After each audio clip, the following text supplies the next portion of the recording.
कहाँ जा रहा है? गोश्त की दुकान?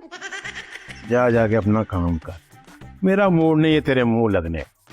हाँ तो वही तो कर रही हूँ। तेरी बैटरी क्यों लो है? क्या हुआ है? ऐसे चल रहा है जैसे पेट खराब हो गया तेरा। पेट नहीं, मेरा दिमाग खराब हो गया है। वो तो कब से है, तुझे आज पता चला? देख मेरे गुस्सा, तुझसे लड़ने के अलावा मुझे और बहुत सी टेंशन है। तो मैं कौन सा मरे जा रही हूँ तुझसे बात करने के लिए? मैं तो तुझे देखते ही लाखों पड़ती हूँ।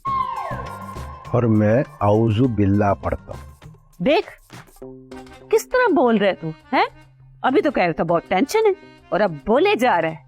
मेरे गुस्सा, जा जाके अपना काम कर और कोशिश किया कर कि मेरे सामने कम से कम आए। क्यों? मैं डरती हूँ तुझसे? अगर तुझे इतना ही मसला है तो तू खुद मेरे सामने ना आया कर। तू मेरे सामने आएगा तो मैं लताड़ूंगी तुझे।